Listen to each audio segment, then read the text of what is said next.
So hello everybody, ये हमारा BSc first year के इंग्लिश सब्जेक्ट में दूसरा पार्ट है। तो hope you enjoyed it and let's start.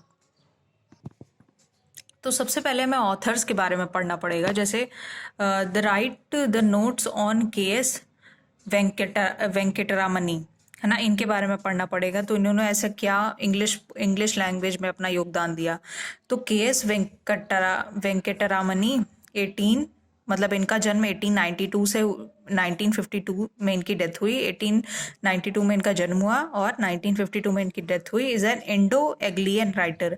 ये इंडो एग्लियन राइटर थे of the pre independence era. Pre independence मतलब इंडिपेंडेंस के पहले से ये पोएट थे, राइटर थे, है ना, जो फोकस करते थे stupendous impact on Mahatma Gandhi in general. Stupendous and impact means क्या होता है, बहुत रिमार्केबल, बहुत ज़्यादा विशाल इम्पैक्ट इन्होंने किया है महात्मा गांधी के ऊपर भी। ठीक है, वो क्या क्या थे आप इनका डिजाइग्नेशन जान लो। ही इज़ अ नॉवेलिस्ट, वो एक बहुत बड़े नॉवेलिस्ट थे, शॉर्ट स्टोरी राइटर थे, और he interweaves the centrally novel keeping in the view of ideology of a self. ये महात्मा गांधी को सेंटर रख के काम करते थे, मतलब महात्मा गांधी के इर्द गिर्द ये काम करते थे। और जो इम्पोर्टेंट लाइन्स है, he wrote a word famous novels. इन्होंने वर्ड की फेमस नोवेल्स को ठीक है, इन्होंने वर्ड की फेमस नोवेल्स को, जैसे कि मुरुगन हो गया, the tailor 1927, Kandan the patriot 1934 and the collection of a short stories are Jatadharan and other stories, जैसे कुछ और स्टोरीज 1937 की। He his works on the second sand dunes, उनका जो वर्क्स रहा है, एक सेकंड सैंड ड्यून्स करके स्टोरी थी जो बहुत फेमस थी, उस पर भी रहा है। पेपर बोट्स पे भी इन्होंने काफ़ी, पेपर बोट्स पे जैसे आपने देखा होगा काफ़ी सारी राइटिंग्स भी आती हैं, जो कि एक एडिटोरियल्स में भी काफ़ी सारी पेपर बोट्स करके निकलती हैं। पेपर बोट्स करके काफ़ी सारे एडिटोरियल्स में निकलते हैं। तो इन्होंने के.एस. वेंकटरामनी ने इसको, इन सब चीज़ को इंट्रोड्यूस किया था। तो ये भी इम्पॉर्टेंट है बीएससी फर्स्ट ईयर के लिए। इंग्लिश में ये क्वेश्चन पूछा जाता है, who is K S. Venkataramani and what are their ideology, और कब उनका बर्थ हुआ था, उन्होंने क्या क्या नॉवेल्स लिखे, तो ये सब पूछा जा सकता है। अब अपना दूसरे राइटर्स को देखते हैं। जैसे दूसरे राइटर्स थे भाबनी भट्टाचार्य। भाबनी भट्टाचार्य कौन थे? तो Bhabani Bhattacharya is one of the novelist of the oldest generation of Indo Anglian writers. जो भाबनी भट्टाचार्य थे वो भी बहुत अच्छे नॉवेलिस्ट रहे हैं इंडो एग्लियन राइटर्स के।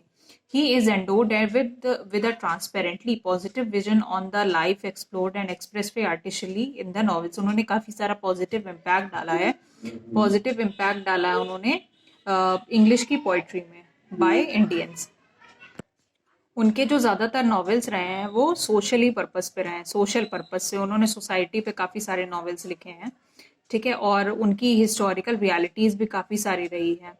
उन्होंने कुछ बिटर, कुछ कड़वे यानी कुछ हेटेड नॉवेल्स भी लिखे, है ना, जैसे कि Bengal famine on 1943। Bengal famine करके 1943 में उन्होंने एक नॉवेल लिखा अपना। ठीक है, फ्रीडम स्ट्रगल पे भी एक नॉवेल लिखा। The evils of the poverty, corruption पे भी लिखा। इग्नोरेंस, सुपरस्टिशन, एक्सप्लोरेशन, ग्रीड, ठीक है, लालच पर भी कई सारे उन्होंने नॉवेल्स लिखे।